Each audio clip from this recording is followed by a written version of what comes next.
Dan kita bicarakan tentang kesehatan ini, karena sehat kita ingin afiat. Dan salah satu kunci kesehatan yang Rasul ajarkan adalah alaikum bil hijamah. Hendaklah kalian berbekam. Jadi bekam itu syariat Allah yang Allah ajarkan kepada Nabi Muhammad SAW melalui Jibril sallallahu alaihi wasallam. Assalamualaikum ya Rasulullah rahmatullahi wabarakatuh. Jadi tabibnya orang beriman itu ya Rasulullah. Rasulullah berbekam, dan Rasulullah menganjurkan pada kita untuk berbekam. Alaikum bil hijamah. Tidak ada obat sebaik hijamah. Tidak ada hal yang paling bermanfaat selain hijamah. Allahu Akbar. Dan ternyata bukan hanya obat, tapi manhatun anidai. Jadi pencegahan yang paling efektif dari berbagai macam penyakit. Imunitas tubuh kuat. Allahu Akbar. Selamat kalau sudah itu bisa berdakwah kemana-mana. Apalagi ini para asatid. Makanya asatid ini semua, ada yang belum pernah dibekam di sini? Tidak ada ya? Sudah semua. Allahu Akbar. Arifin rutin, malah kebanyakan. Pulang dari daerah dibekam sama istri ya? Oh iya, subhanallah. Dan istri pembekam semua.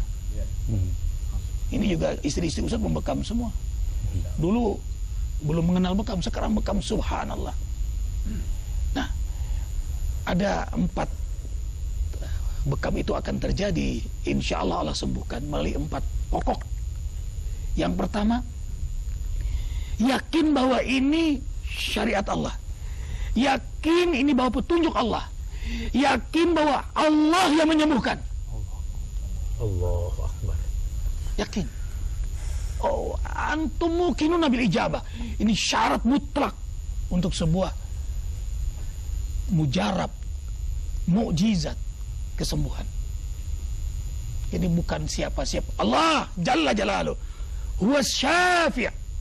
Dia Maha Penyembuh. Yakini ini. Ini tauhid.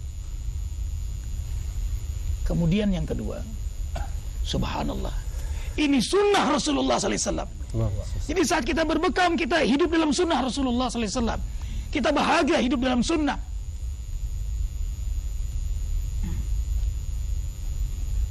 Ya, ini syiar, ini dakwah. Jadi bukan hanya ansi obat, tapi kita hidup dalam sunnah Nabi Muhammad SAW. Dalam sunnah ada keberkahan, dalam sunnah ada kejayaan, dalam sunnah ada kesuksesan, dalam sunnah ada kemenangan, dalam sunnah ada kebahagiaan. Alangkah bahagianya kita berbekam dalam sunnah. Karena itu diiringi dengan sholawat. Pembekam pun dengan banyak sholawat. Yang dibekam pun banyak sholawat. Terima kasih sama Nabi Muhammad Sallallahu Alaihi Wasallam. Kemudian cara yang benar, caranya yang benar. Tentu ini ahli yang bekam, yang mempelajari ilmunya. Ada waktu yang dilarang, dimakruhkan untuk berbekam. Allahu Akbar. Ada teknik-teknik membekam sesuai dengan bekam syariah, sama dengan ruqyah, ruqyah yang syariah. Karena banyak bekam yang tidak syariah. Ya, penipuan di situ, hurapat, tahayul. Semua yang dibekam, wah ini kemasukan jin ini. Ini semua ini kena santet ini, kena guna-guna ini. Ditipu lah, ada cacingnya lah, telur lah, ditempel-tempel di leher. Padahal memang trik-trik saja itu. Diancam kalau nggak bayar kamu. Ini nih pembekam sesat ini. Memanfaatkan orang sakit untuk mencari dunia dia. Ruqyah sesat ya. Ada juga ruqyah yang tidak syariah. Kesannya saja syariah, tapi sebenarnya dia menipu di situ, numpuk-numpuk harta dengan tarif yang wah. Kalau nggak bayar, kalau nggak transfer, doanya nggak sambung. Dalam berapa hari kamu akan mati. Diancam, ditakut-takuti. Nah, ini banyak cara-cara yang tidak syariah. Maka caranya harus syariah. Nggak boleh berduaan dia. Pembekamnya laki perempuan berduaan, tidak sesuai dengan cara yang Allah dan Rasul ajarkan. Kemudian yang keempat, pembekamnya hamba Allah yang taat, yang saleh, yang istiqamah, yang hidup sunnah Nabi pada dirinya. Alhamdulillah, ini pembekam-pembekam yang saleh. Puasa sunnahnya jalan, jaga wudhunya jalan. Makanya barokah, harokatuhu barokatun. Orang yang hidup dalam sunnah tuh apapun Allah berkahi dalam hidupnya. Rumah tangganya berkah. Orang kalau hidup dalam sunnah, rumah tangganya berkah, damai, rukun, bahagia. Walaupun dua. Syariah juga. Syariah, berkah. Iya. Makin bahagia. Allahu Akbar walillahil hamd. Arifin tanya istri Arifin, yang pertama bagaimana sayang? Bahagia. Dulu bahagia sekali, sekarang lebih bahagia lagi.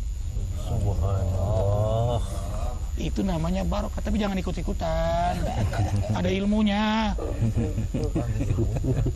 Pada ribut berantem, satu saja cukup. Makanya Tapi damai tadi dulu. saya subhanallahnya pelan aja. Oh iya, subhanallah. Iya, iya. Nanti lama-lama beliau akan besar.